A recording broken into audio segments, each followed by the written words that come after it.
Okay, it is still raining. The geese are here. They spent a long time just circling the house and honking, but they seem to have settled for the time being. In any case, a spell for Chameleon, Chapter 9, Transformer. Bink was thrown into a pit. A pile of hay broke his fall, and a wooden roof set on 4 tall posts shaded him from the sun. Other than that, his prison was barren and bleak indeed. The walls were of some stone-like substance, too hard to dig into with his bare hands, too sheer to climb. The floor was packed earth. He walked around it. The wall was solid all around and too high for him to surmount. He could almost touch the top when he jumped and reached up, but a lattice of metal bars across the top sealed him in. He might, with special effort, get high enough to catch hold of one of those bars, but then all he would be able to do would be to hang there. It might represent exercise, but it wouldn't get him out, so the cage was tight. He had hardly come to this conclusion before soldiers came to stand at the grate, shaking rust onto him. They stood in the shade of the roof while one of them squatted down to unlock the little door set in that grate and swing it up and open. Then they dropped a person through. It was the woman Fanchon. Bink jumped across, wrapping his arms around her before she hit the straw, breaking her fall. They both sprawled in the hay. The door slammed shut, and the lock clicked. "Now, I know my beauty didn't overwhelm you," she remarked as they disentangled. "I was afraid you'd break a leg," Bink said defensively. "I almost did when they threw me in here." She glanced down at her knobby knees, showing beneath her dull skirt. A break couldn't hurt the appearance of either leg. Not far off the mark, Bink had never seen a more homely girl than this one. But what was she doing here? Why should the evil magician throw his stooge in the den with his prisoner? This was no way to trick the captive into talking. The proper procedure would be to tell Bink she had talked and offer him his freedom for confirming the information. Even if she were genuine, she still should not have been confined with him. She could have been imprisoned separately. Then the guards would tell each one that the other had talked. Now, if she had been beautiful, they might have thought she could vamp him into telling, but as she was, not a chance.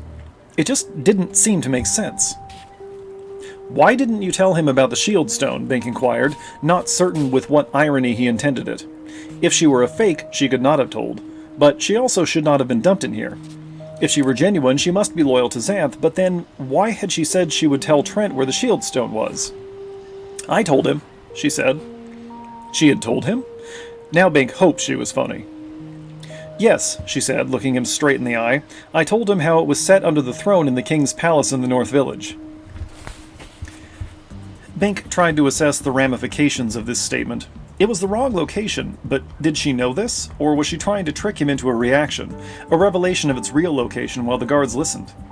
Or was she a true exile who knew the location and had lied about it? That would account for Trent's reaction.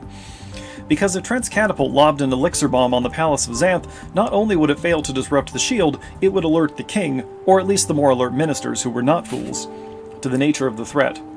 The damping out of magic in that vicinity would quickly give it away. Had Trent actually lobbed his bomb, and had he now lost all hope of penetrating Xanth? The moment the threat was known, they would move the shield stone to a new secret location so that no information from exiles would be valid. No, if that had happened, Trent would have turned Fanchon into a toad and stepped on her, and he would not have bothered to keep Bink prisoner. Bink might have been killed or released, but not simply kept, so nothing that drastic had happened. Anyway, there had not been time for all that. "I see you don't trust me," Fanchon said. "A fair analysis. I can't afford to," he admitted. "I don't want anything to happen to Xanth." "Why should you care since you got kicked out?" "I knew the rule. I was given a fair hearing." "Fair hearing?" she exclaimed indignantly. "The king didn't even read Humphrey's note or taste the water from the spring of life." Bink paused again. How would she know that?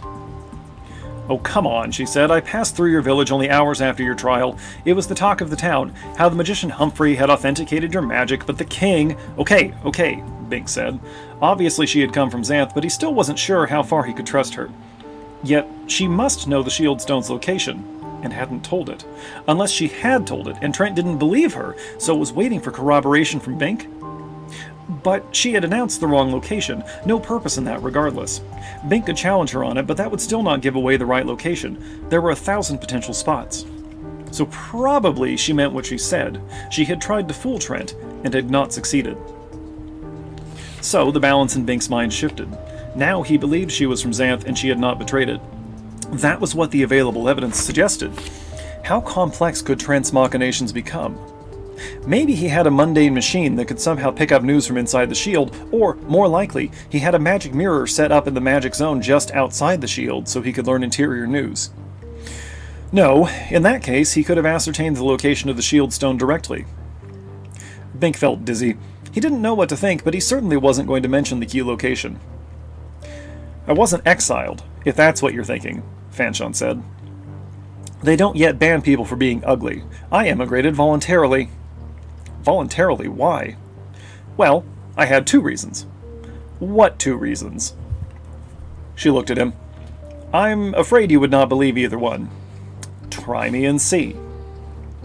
First, the magician Humphrey told me it was the simplest solution to my problem. What problem? Bink was hardly in a good mood. She gave him another straight look that amounted to a stare. Must I spell it out? Bink found himself reddening. Obviously, her problem was her appearance. Fanchon was a young woman, but she was not plain, not homely, but ugly, the living proof that youth and health were not necessarily beauty. No clothing, no makeup could help her nearly enough. Only magic could do it. Which seemed to make her departure from Xanth nonsensical. Was her judgment as warped as her body? Faced with the social necessity of changing the subject, he fixed on another objection, an aspect of his thought. But there's no magic in Mundania. Precisely. Again his logic stumbled. Fanchon was as difficult to talk with as to look at. Piers. You mean magic makes you what you are? What a marvel of tact he demonstrated. But she did not chide him for his lack of social grace. Yes, more or less. Why didn't Humphrey charge you his fee? He couldn't stand the sight of me. Worse and worse. What was your other reason for leaving Xanth? That I shall not tell you at this time. It figured. She had said he wouldn't believe her reasons, and he had believed the first one, so she wouldn't tell him the other. Typically female logic. Well, we seem to be prisoners together, Bink said, glancing around the pit again. It remained as dismal as ever. Do you think they're going to feed us? Certainly, Fanchon said. Trent will come around and dangle bread and water at us and ask which one would like to give him the information. That one will be fed. It will become increasingly difficult to turn him down as time passes. You have a gruesomely quick comprehension. I am gruesomely smart, she said. In fact, it is fair to say I am as smart as I am ugly. Yes, indeed. Are you smart enough to figure out how to get out of here? No, I don't think escape is possible, she said, shaking her head in a definite yes. Oh, Bink said, taken aback. Her words said no. Her gesture said yes. Was she crazy? No. She knew the guards were listening, though they were out of sight, so she sent them one message while sending Bink another, which meant she had figured out an escape already. It was now afternoon. A shaft of sunlight spilled through the grate, finding its route past the edge of the roof. Just as well, Bink thought. It would get unbearably dank in here if the sun never reached the bottom. Trent came to the grate. I trust you two have made your acquaintance, he said pleasantly. Are you hungry? Now it comes, Fanchon muttered. I apologize for the inconvenience of your quarters, Trent said, squatting down with perfect aplomb. It was as if he were meeting them in a clean office. If you both will give me your word not to depart these premises or interfere with our activities in any way, I shall arrange a comfortable tent for you. Therein lies subversion, Fanchon said to Bink. Once you start accepting favors, you become obligated. Don't do it. She was making extraordinary sense. No deal, Bink said. You see, Trent continued smoothly, if you were in a tent and you tried to escape, my guards would have to put arrows in you, and I don't want that to happen. It would be most uncomfortable for you, and would imperil my source of information. So it is vital that I have you confined by one means or another, by word or bond, as it were. This pit has the sole virtue of being secure. You could always let us go, Bink said, since you aren't going to get the information anyway. If that ruffled the evil magician, he did not show it. Here is some cake and wine, Trent said, lowering a package on a cord. Neither Bink nor Fanchon reached for it, though Bink suddenly felt hungry and thirsty. The odors of spice wafted through the pit temptingly. Obviously, the package contained fresh, good things. "Please take it," Trent said. "I assure you it is neither poisoned nor drugged. I want you both in good health." "For when you change us into toads?" Bink asked loudly. What did he have to lose, really? "No, I am afraid you have called my bluff on that. Toads do not speak intelligibly, and it is important to me that you speak." Could the evil magician have lost his talent in the course of his long mundane exile? Bink began to feel better. The package touched the straw. Fanchon shrugged and squatted, untying it. Sure enough, cake and wine. "Maybe one of us better eat now," she said. "If nothing happens in a few hours, the other eats." "Ladies first," Bink said. If the food were drugged and she were a spy, she wouldn't touch it. "Thank you." She broke the cake in half. "Pick a piece," she said. "You eat that one," Bink said, pointing. "Very nice," Trent said from above. "You trust neither me nor each other, so you are working out conventions to safeguard your interests. But it really is unnecessary. If I wanted to poison either of you, I would merely pour it on your heads." Fanchon took a bite of cake. "This is very good," she said. She uncorked the wine and took a swig. "This too." But Bink remained suspicious. He would wait. "I have been considering your cases," Trent said. "Fanchon, I will be direct. I can transform you into any other life form, even another human being." He squinted down at her. "How would you like to be beautiful?" Uh-oh. If Fanchon were not a spy, this would be a compelling offer. The ugly one converted to beauty. "Go away," Fanchon said to Trent, "before I throw a mud ball at you." But then she thought of something else. "If you're really going to leave us here, at least give us some sanitary facilities. A bucket and a curtain. If I had a lovely posterior, I might not mind the lack of privacy, but as it is, I prefer to be modest." "Aptly expressed," Trent said. He gestured, and the guards brought the items and lowered them through the hole in the grate. Fanchon set the pot in one corner, and removed pins from her straggly hair to tack the cloth to the two walls, forming a triangular chamber. Bink wasn't sure why a girl of her appearance should affect such modesty. Surely no one would gawk at her exposed flesh regardless of its rondure. Unless she really was extremely sensitive, with her remarks making light of what remained a serious preoccupation. In that case, it did make sense. A pretty girl could express shock and distress if someone saw her bare torso, but privately she would be pleased if the reaction were favorable. Fanchon had no such pretense. How much of this is Bink and how much of this is Piers? Bink was sorry for her, and for himself. It would have made the confinement much more interesting if his companion had been scenic. But actually, he was grateful for the privacy too. Natural functions would otherwise have been awkward. So he was full circle. She had defined the problem before he ever started thinking it out. She obviously did have a quicker mind. "He's not fooling about making you beautiful," Bink said. "He can..." It wouldn't work. "No, Trent's talent..." "I know his talent, but it would only aggravate my problem, even if I were willing to betray Xanth." This was strange. She did not want beauty? Then why her extraordinary sensitivity about her appearance? Or was this some other ploy to get him to tell the location of the shield stone? He doubted it. She obviously was from Xanth. No outsider could have guessed about his experience with the water of the spring of life and the senile king. Time passed. Evening came. Fanchon suffered no ill effects, so Bink ate and drank his share of the meal. At dusk, it rained. The water poured through the lattice. The roof provided some shelter, but enough slanted in to wet them down thoroughly anyway. But Fanchon smiled. "Good," she whispered. "The fates are with us tonight." "Good?" Bink shivered in his wet clothing and watched her wonderingly. She scraped with her fingers in the softening floor of the pit. Bink walked over to see what she was up to, but she waved him away. "Make sure the guards don't see," she whispered. Small danger of that. The guards weren't interested. They had taken shelter from the rain and were not in sight. Even if they had been close, it was getting too dark to see. What was so important about this business? She was scooping out mud from the floor and mixing it with the hay, heedless of the rain. Bink couldn't make any sense of it. Was this her way of relaxing? "Do you know any girls in Xanth?" Fanchon inquired. The rain was slacking off, but the darkness protected her secret work, from Bink's comprehension as well as that of the guards. It was a subject Bink would have preferred to avoid. "I don't see what..." She moved over to him. "I'm making bricks, idiot," she whispered fiercely. "Keep talking and watch for any lights. If you see any coming, say the word chameleon. I'll hide the evidence in a hurry. She glided back to her corner. Chameleon. There was something about that word. Now he had it. The chameleon lizard he had seen just before starting on his quest to the good magician, his omen of the future. The chameleon had died abruptly. Did this mean his time was come?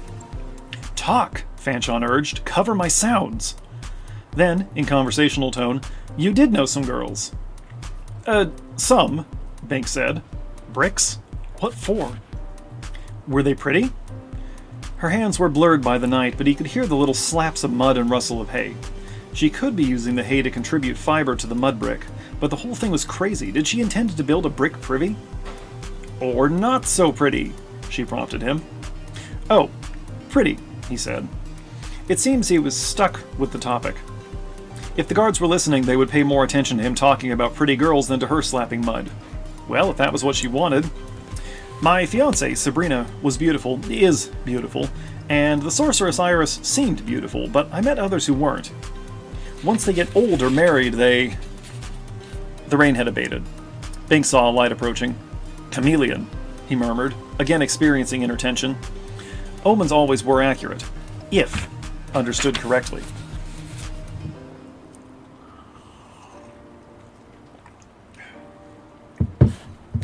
Women don't have to get ugly when they marry, Fanchon said. The sounds had changed. Now she was concealing the evidence. Some start out that way. She certainly was conscious of her condition. This made him wonder again why she had turned down Trent's offer of beauty.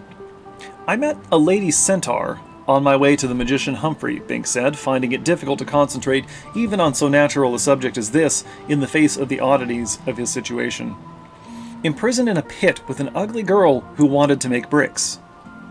She was beautiful, in a statuesque kind of way. Of course, she was basically a horse. Bad terminology. I mean, from the rear well, I rode her back. Conscious of what the guards might think he was saying, not that he should even care what they thought, he eyed the approaching light. He saw it mainly by reflections from the bars. You know, she was half equine. She gave me a ride through Centaur country. The light diminished. It must be a guard on routine patrol.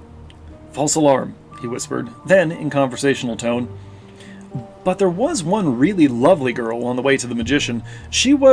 Her name was... He paused to concentrate. Wynn. But she was abysmally stupid. I hope the Gap Dragon didn't catch her. You were in the Gap? For a while, until the dragon chased me off. I had to go around it. I'm surprised you know of it. I thought there was a forget spell associated with it because it was not on my map and I never heard of it until I encountered it. Though how it is that I remembered it in that case... I lived near the Gap, she said. You lived there? When was it made? What is its secret? It was always there. There is a forget spell. I think the magician Humphrey put it there. But if your associations are really strong, you remember. At least for a while. Magic only goes so far. Maybe that's it. I'll never forget my experience with the dragon in the shade. Fanchon was making bricks again. Any other girls? Bink had the impression she had more than casual interest in the matter. Was it because she knew the people of the chasm region? Let's see. There was one other I met, an ordinary girl, Dee. She had an argument with the soldier I was with, Crombie. He was a woman-hater, or at least professed to be, and she walked out. Too bad. I rather liked her. Oh? I thought you preferred pretty girls. Look, don't be so sensitive, he snapped. You brought up the subject. I liked Dee better than... Oh, never mind. I'd have been happier talking about plans to escape. Sorry, she said. I knew about your journey around the chasm. Wynn and Dee are friends of mine, so naturally I'm concerned. Friends of yours? Both of them? Pieces of a puzzle began to fit together. What is your association with the sorceress Iris? Fanchon laughed. None at all. If I were the sorceress, do you think I would look like this? Yes, Bink said. If you tried beauty and it didn't work and you still wanted power, and figured you could somehow get it through an ignorant traveler, that would explain why Trent couldn't tempt you with the promise of beauty. That would only ruin your cover, and you could be beautiful anytime you wanted to be. So you might follow me out in a disguise nobody would suspect, and of course you would not help another magician take over Xanth. So I'd come right out here into Mundania, where there is no magic, she finished. Therefore, no illusion. That gutted his case, or did it? Maybe this is the way you actually look. I may never have seen the real Iris there on her island. And how would I get back into Xanth? For that, Bink had no answer. He responded with bluster. Well, why did you come here? Obviously the non-magic aspect does not solve your problem. Well, it takes time. Time to cancel out magic? Certainly. When dragons used to fly out over Mundania before the shield was set up, it would take them days or weeks to fade. Maybe even longer. Magician Humphrey says there are many pictures and descriptions of dragons and other magic beasts in mundane texts. The mundanes don't see dragons anymore, so they think the old texts are fantasy, but this proves that it takes a while for the magic in a creature or person to dissipate. So, a sorceress could retain her illusion for a few days after all, Bink said. She sighed. Maybe so, but I'm not Iris, though I certainly wouldn't mind being her. I had entirely different and compelling reasons to leave Xanth. Yes, I remember. One was to lose your magic, whatever it was, and the other you wouldn't tell me. I suppose you deserve to know. You're going to have it out of me one way or another. I learned from Wynne and Dee what sort of a person you were, and... So Wynne did get away from the dragon. Yes, thanks to you, she... A light was coming. Chameleon, Bink said. Fanchon scrambled to hide her bricks. This time the light came all the way to the pit. I trust you have not been flooded out down there, Trent's voice inquired. If we were, we'd swim away from here, Bink said. Listen, magician, the more uncomfortable you make us, the less we want to help you. I am keenly aware of that, Bink. I would much prefer to provide you with a comfortable tent. No. Bink, I find it difficult to comprehend why you should be so loyal to a government that treated you so shabbily. What do you know about that? My spies have, of course, been monitoring your dialogues, but I could have guessed it readily enough, knowing how old and stubborn the Storm King must be by now. Magic manifests in diverse forms, and when the definitions become too narrow, well, it doesn't make any difference here. The magician persisted, sounding quite reasonable in contrast to Bink's unreason. It may be that you do lack magic, Bink, though I hardly think Humphrey would be wrong about a thing like that. But you have other qualities to recommend you, and you would make an excellent citizen. He's right, you know, Fanchon said. You do deserve better than you were given. Which side are you on? Bink demanded. She sighed in the dark. She sounded very human. It was easier to appreciate that quality when he couldn't see her. I'm on your side, Bink. I admire your loyalty. I'm just not sure it's deserved. Why don't you tell him where the shield stone is, then, if you know it? Because, with all its faults, Xanth remains a nice place. The senile king won't live forever. When he dies, they'll have to put in the magician Humphrey, and he'll make things better, even if he does complain about the time it's wasting him. Maybe some new or young magician is being born right now to take over after that. It'll work out somehow. It always has before. The last thing Xanth needs is to be taken over by a cruel, evil magician who would turn all his opposition into turnips. Trent's chuckle came down from above. My dear, you have a keen mind and a sharp tongue. Actually, I prefer to turn my opponents into trees. They are more durable than turnips. I don't suppose you could concede, merely for the sake of argument, that I might make a better ruler than the present king? He's got a point, you know, Bink said, smiling cynically in the dark. Which side are you on? Fanchon demanded, mimicking the tone Bink had used before. But it was Trent who laughed. I like you two, he said. I really do. You have good minds and good loyalty. If you would only give that loyalty to me, I would be prepared to make substantial concessions. For example, I might grant you veto power over any transformations I made. You could thus choose the turnips. So we'd be responsible for your crimes, Fanchon said. That sort of power would be bound to corrupt us very soon until we were no different from you. Only if your basic fiber were not superior to mine, Trent pointed out, and if it were not, then you would never have been any different from me.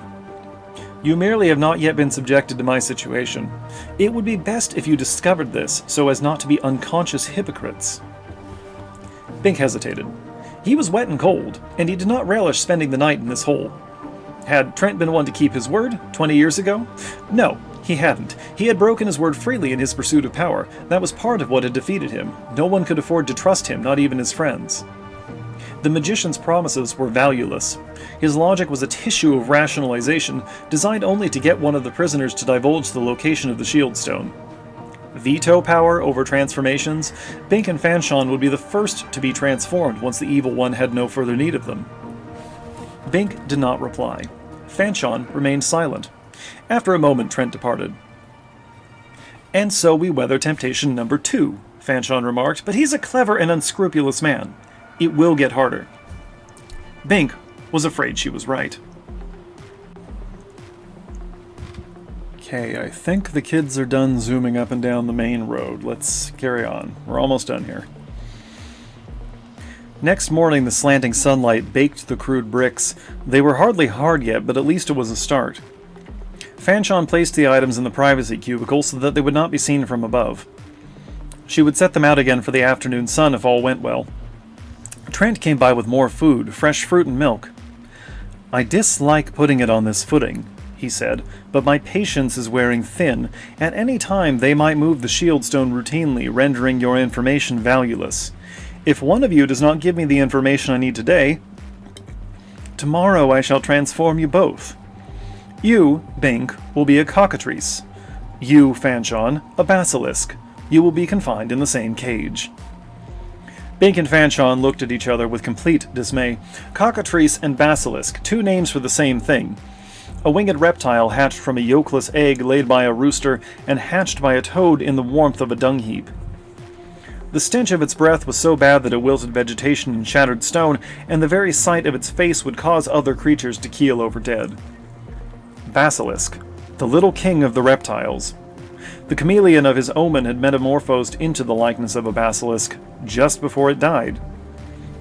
Now he had been reminded of the chameleon by a person who could not have known about that omen and threatened with transformation into... Surely death was drawing nigh. "It's a bluff," Fanchon said at last. "He can't really do it. He's just trying to scare us."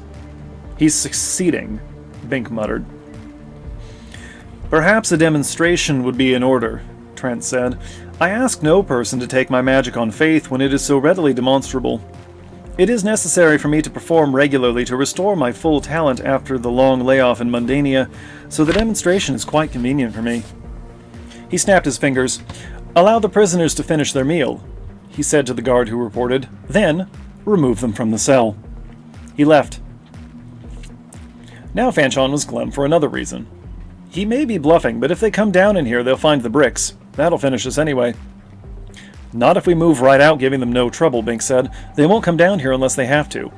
"Let's hope so," she said. When the guards came, Bink and Fanchon scrambled up the rope ladder the moment it was dropped. "We're calling the magician's bluff," Bink said. There was no reaction from the soldiers. The party marched eastward across the isthmus toward Xanth. Within sight of the shield, Trent stood beside a wire cage. Soldiers stood in a ring around him, arrows nocked to bows. They all wore smoked glasses. It looked very grim. "Now I caution you," Trent said as they arrived. "Do not look directly at each other's faces after the transformation. I cannot restore the dead to life." If this were another scare tactic, it was effective. Fanchon might doubt, but Bink believed. He remembered Justin Tree, legacy of Trent's ire of 20 years ago. The omen loomed large in his mind, first to be a basilisk, then to die. Trent caught Bink's look of apprehension. "Have you anything to say to me?" he inquired, as if routinely. "Yes. How did they manage to exile you without getting turned into toads or turnips or worse?" Trent frowned. "That was not precisely what I meant, Bink. But in the interest of harmony, I will answer.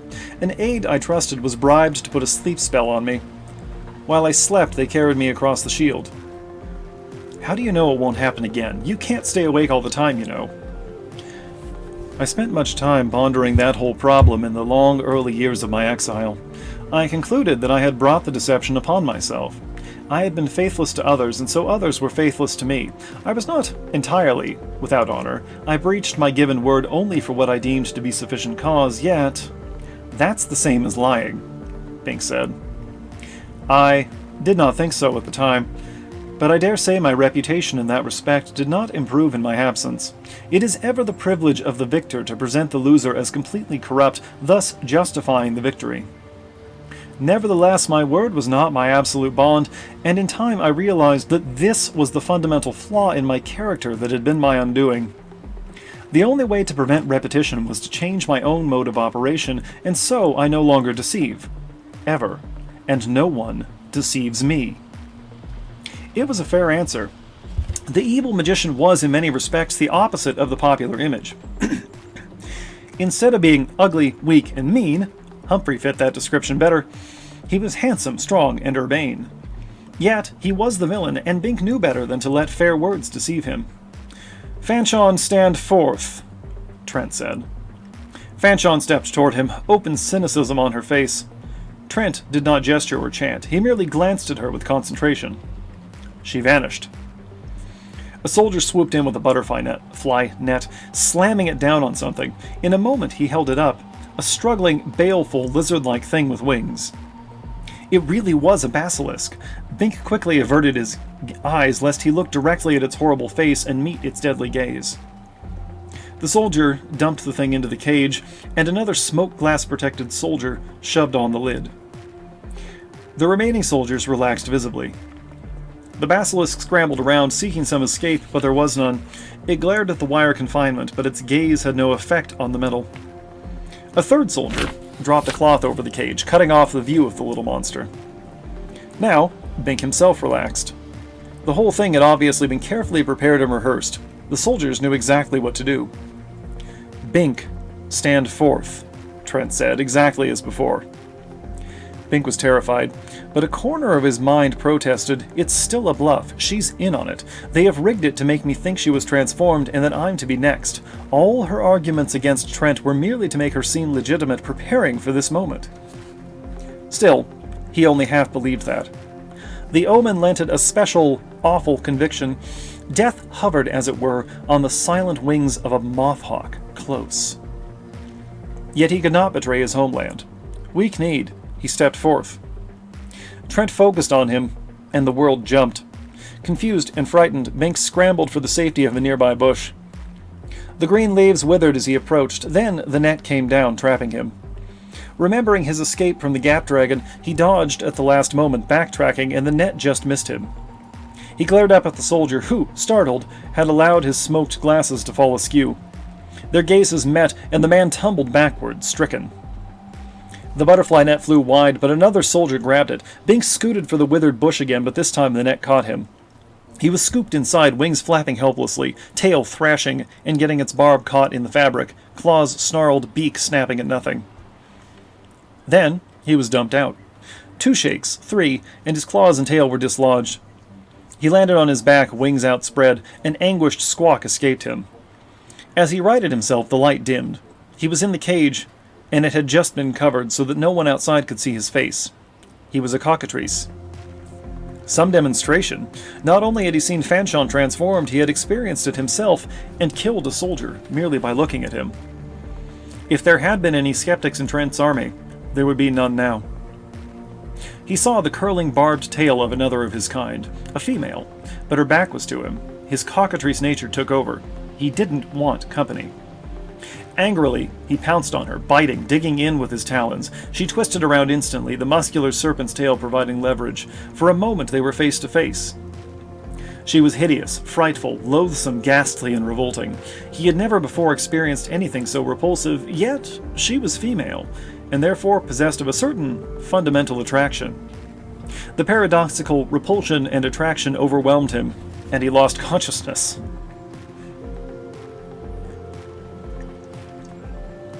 Get it together, Bink. When he woke, he had a headache. He lay on the hay in the pit. It was late afternoon. "It seems the stare of the basilisk is overrated," Fanchon said. "Neither of us died." So it had really happened. "Not quite," Bink agreed, "but I feel a bit dead." As he spoke, he realized something that had not quite surfaced before. The basilisk was a magical creature that could do magic.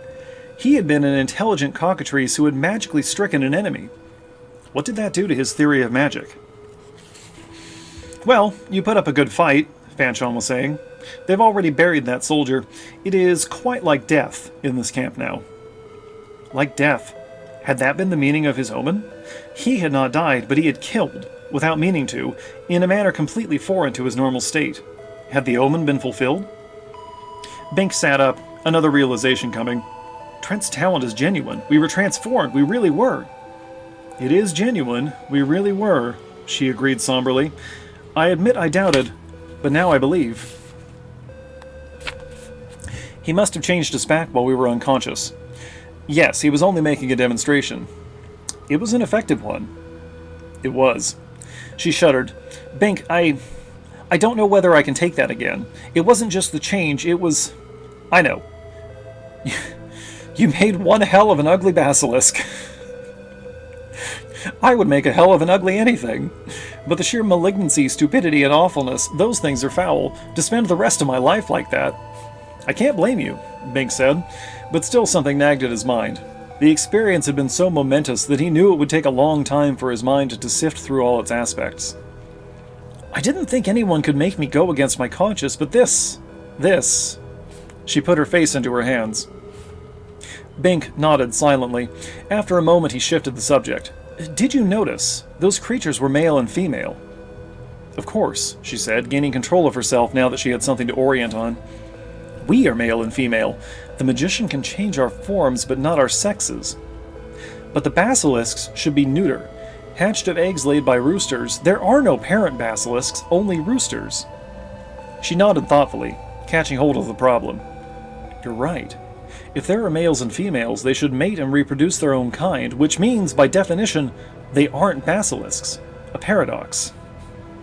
There must be something wrong with the definition, Bink said. Either there's a lot of superstition about the origins of monsters, or we were not genuine basilisks. We were genuine, she said, grimacing with renewed horror. I'm sure now. For the first time in my life, I'm glad for my human form. Which was quite an admission, for her. That means Trent's magic is all the way real, Bink said. He doesn't just change the form, he really converts things into other things, if you see what I mean.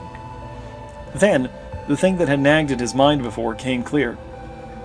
But if magic fades outside Xanth, beyond the narrow magic band beyond the shield, all we would have to do would be to go into Mundania, she exclaimed, catching on.